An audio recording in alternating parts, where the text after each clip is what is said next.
हमारे साथ हैं। इस समय हम सवेरे पूरे नगर के अंदर दौरा करके आए हैं। कल रात भी हमने कई जगह दौरा किया था। अभी हम थोड़ी देर में भीमताल विधानसभा के अंदर जहाँ जहाँ भी आपदा से नुकसान हुआ उसका दौरा करेंगे और जो भी किसी भी सामान की वहाँ प्रभावित लोगों का आवश्यकता है हम उसको पूरा करेंगे। गोला पुल एक बड़ा यहाँ पे नुकसान हुआ है, गोला पुल का काम कब से शुरू होगा? मैं समझता हूँ उसमें काम शुरू कर दिया गया है। उसमें कल से काम शुरू कर दिया गया। सर, प्रथम चरण में नुकसान कितना हुआ है, जानमानी क्षति क्या हुआ है, क्या आपने आकलन किया है? आप देखिए, आज माननीय मुख्यमंत्री जी यहाँ पर आ रहे हैं। आज शाम तक पूरा हालांकि मोटा आकलन तो आ गया है, कई सौ करोड़ का नुकसान यहाँ पर है, लेकिन कल तक पूरा नुकसान जितना भी हमारे पूरे जनपद नैनीताल में हुआ है, ये पूरे कुमाऊं मंडल में, ये पूरे प्रदेश का डाटा हमारे पास आ जाएगा। लापरवाही करेगा और उसके लापरवाही के प्रमाण अगर मिलेंगे, कितना भी बड़ा कोई अधिकारी हो, छोटे से लेकर बड़े तक बख्शा नहीं जाएगा।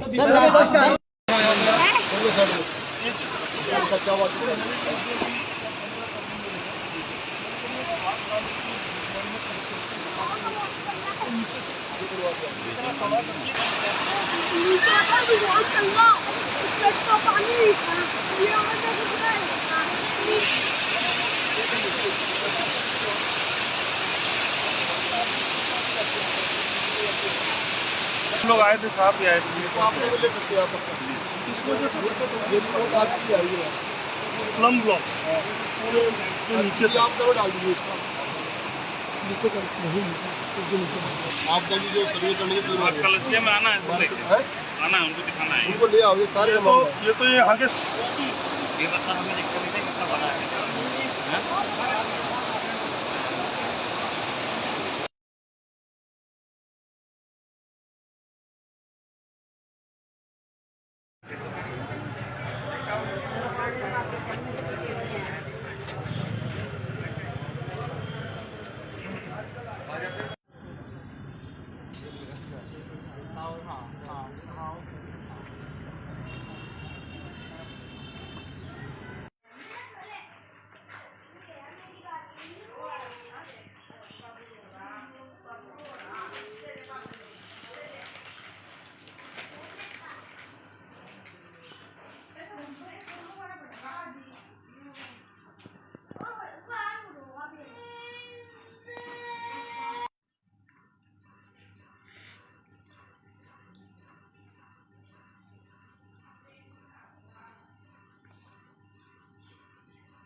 ये है, सबसे पहले तो मैं आपको बता दूं कि जो उत्तराखंड के माननीय मुख्यमंत्री जी हैं पुष्कर धामी जी, उन्होंने पूरे उत्तराखंड जिले के जितने भी कर्मचारी अधिकारी गण हैं उनको सख्त आदेश ये निर्देशित किए हुए हैं कि जनता की समस्या को सुनने के लिए 10 से 12 बजे तक प्रत्येक अधिकारी अपने कार्यालय में उपस्थित होगा, जिसको लेकर हमने कल यहाँ सांकेतिक धरना दिया था।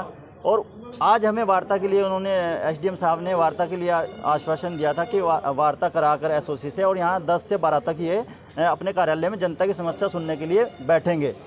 दूसरा मामला मैं आपके संज्ञान में एक और डालना चाहता हूँ कि जो अभी रहमतपुर में एक अपील संख्या 275 माननीय एसओसी साहब दीवान सिंह नेगी के द्वारा आदेश पारित किया गया है 16/4/2021 में, जो लगभग 6 से 7 करोड़ रुपए की धोखाधड़ी है उसमें। और उसमें इनके जो कार्यालय के अधिकारी कर्मचारी गण हैं वो भी सब इन्वॉल्व हैं। उन्होंने सचिन भूमाफिया के साथ मिलकर मोटे पैसे लेकर साठ-गांठ कर 7 करोड़ रुपए की ज़मीन में फर्जीवाड़ा किया है। 1 महीने के अंदर उन्होंने 1 महीने में ही वो ज़मीन प्रमोद जौहर जो है यही रुड़की का व्यापारी है उससे क्रय की थी, और 1 महीने के अंदर ही उसका दाखिल खारिज भी हो गया। 1 महीने के अंदर ही उनका चेक भी प्रस्तावित हो गया। 1 महीने के अंदर ही सारी प्रक्रिया होकर 6 से 7 करोड़ रुपए का इन्होंने एसओसी साहब ने उनके साथ में साठ-गांठ करके गेम किया है, जिसमें ये सब लोग इन्वॉल्व हैं। हमारी मांग ये है कि जो लोग इसमें इन्वॉल्व हैं उनके खिलाफ सख्त से कार्रवाई हो, एफआईआर दर्ज हो और उनको जेल जाना चाहिए और जेल जाएंगे। अगर ये इनके खिलाफ कार्रवाई नहीं कराते तो हम इसके खिलाफ तहरीर देंगे थाने में और माननीय मुख्यमंत्री जी से मिलेंगे। उनके संज्ञान में भी हमने डाला है माननीय मुख्यमंत्री जी के ये पूरा प्रकरण रहमतपुर का जो NH58 और जो अन्य घोटाले इनके द्वारा किए गए हैं, उन्होंने भी हमें आश्वासन दिया है कि जो SIT चल रही है उसी को हम अच्छी तरीके से उसका गठन करके ये पूरी चकबंदी की हम यहाँ पे जांच कराएंगे। और फिलहाल क्या आश्वासन मिला आपको? फिलहाल इन्होंने एसओसी साहब ने मुझे ये आश्वासन दिया कि 6 से 7 दिन के अंदर में जो भी दोषी व्यक्ति इसमें हैं और जो भूमाफिया सचिन भूमाफिया, रूमा गुरमुख है, रविंदर गिरी है रहमतपुर के, जिन्होंने पूरा ये गेम इनके साथ साठ-गांठ करके किया है और कोर्ट में एक भी दिन ये फाइल नहीं चली है, उसको उनके खिलाफ इन्होंने कार्रवाई एफआईआर दर्ज कराने का आश्वासन दिया है एसओसी साहब ने, दीवान सिंह नेगी जी ने। और अगर रविंदर गिरी और आदि लोगों की जमीन ने वहाँ पे प्रस्तावित कर दी 7 दिन के अंदर। माननीय न्यायालय में भी बेचारा दिन नहीं हुआ और खाली फर्जीवाड़ा करके सब ये काम हुआ है। ये फर्जी बहुत बेतुका। ये उसका आदेश है। हाँ, उसकी कॉपी दो। ये आदेश है, आप इसका देख लीजिए कैसे 7 दिन के अंदर इन्होंने 9 तारीख में इनके हाथ में फुटेज बनाओ इसके पेज पर लड़ते हैं। पेज में रुक जाओ, पास से बनाइए। सब फर्जी लोग हैं इसमें, उनमें कार्रवाई नहीं होती है और फर्जीवाड़ा। तबकि उस दिन लॉकडाउन था उत्तराखंड में, कोरोना की दूसरी लहर प्रभाव अपने स्तर पर थी और लॉकडाउन था। लॉकडाउन में ऐसी क्या आपत्ति कि इन्होंने 7 दिन किया है।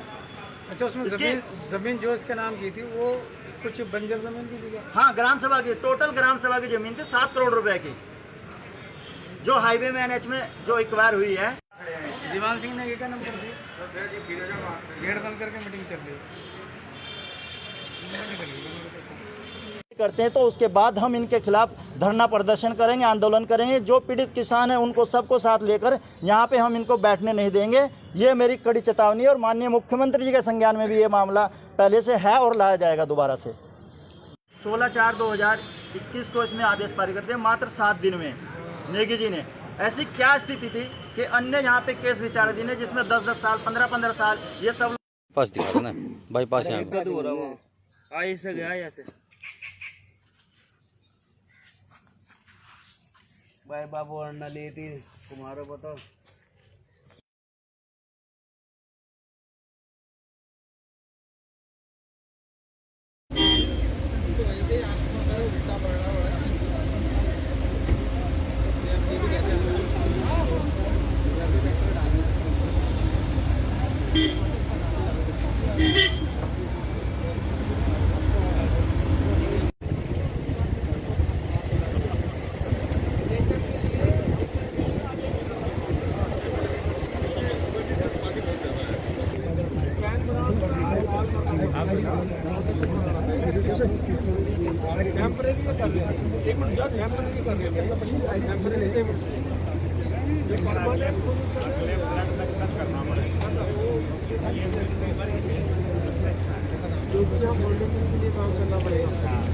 फाउंडेशन की टेम्पोररी वाला फिर डिसमेंटल करना पड़ेगा। या तो ये कि इसे टेम्पोररी एक लेन चालू कर दे।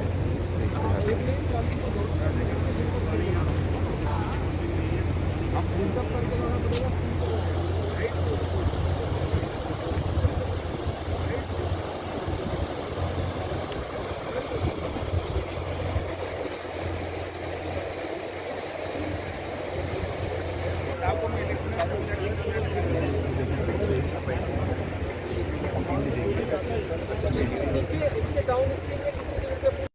और क्या कुछ आकलन किया जा रहा है इसका?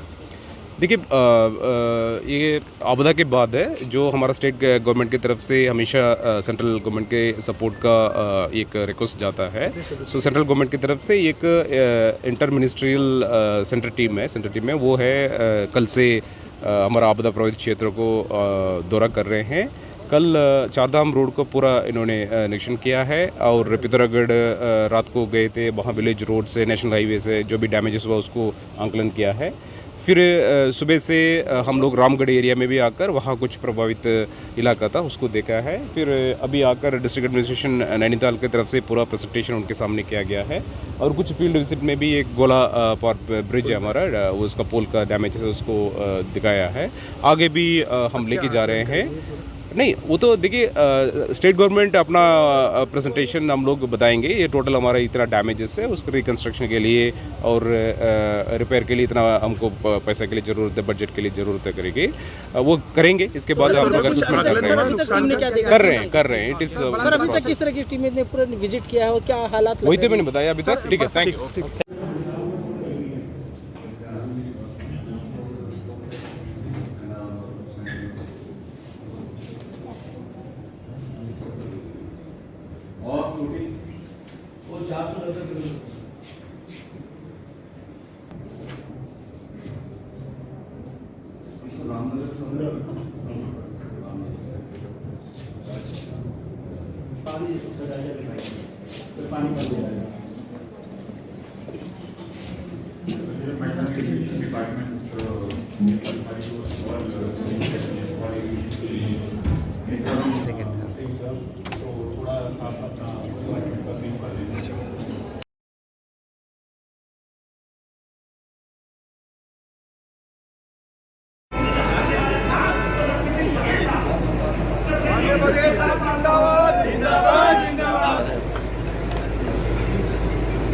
सभी ताली बजाकर प्रोफेसर साहब माननीय मंत्री जी का स्वागत करेंगे।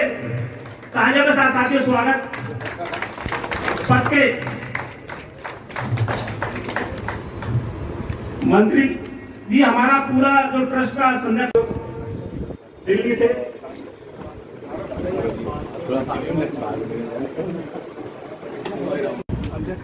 ये जयपाल सिंह जी जिला मेरठ से अध्यक्ष है पाल समाज के।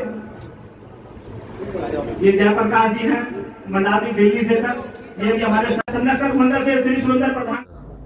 कितने दिनों बाद हमको ये प्रेसिडेंशियल ऑर्डर 1950 का है और 2021 में ये चर्चा हो रही है, तो 50 में ही मिल गया था। तो उत्तर प्रदेश में 27वें नंबर पे जैसे जाटो, कोरी, धोबी, खटीक, वाल्मीकि, अहेरिया, बहेरिया, अंजर, बंजर, भातू थे, ऐसे ही 27वें नंबर पे धनगर लिखा है।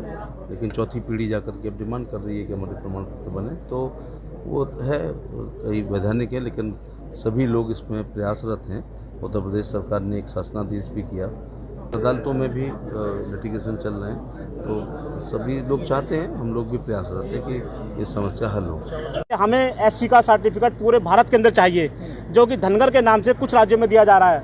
आज हमारा मंत्री जी को बुलाने का तो एक कारण है कि हम सिर्फ ये धर्मशाला बनाई है, उनको दिखाया है और हम उनका स्वागत समारोह कर रहे हैं आज। ये सिर्फ साथियों ने, कुछ लोगों ने अपने इलाकेवाद से इस तरह की भ्रामक बातें फैला दी हैं समाज के अंदर कि भी धनगर अलग हैं, ये बघेल अलग हैं, निखर अलग हैं, परंतु हैं सभी गडरिया, सभी सैफर्ड जाति से पशुपालक हैं। तो सभी को एक समान लाभ मिलना चाहिए। सभी को एक समान लाभ मिलना चाहिए। जितने भी हमारे संरक्षक हैं, एक एक पट्टे के द्वारा मंत्री जी का स्वागत करें। पट्टा जो विधि एवं कानून राज्य मंत्री भारत सरकार मंच पर उपस्थित हैं, दिल्ली से विधायक हैं, तीसरी बार आदरणीय सम्मानित मंच कर रहे, जिनका हम लंबे समय से इंतजार कर रहे थे, किसी कारणवश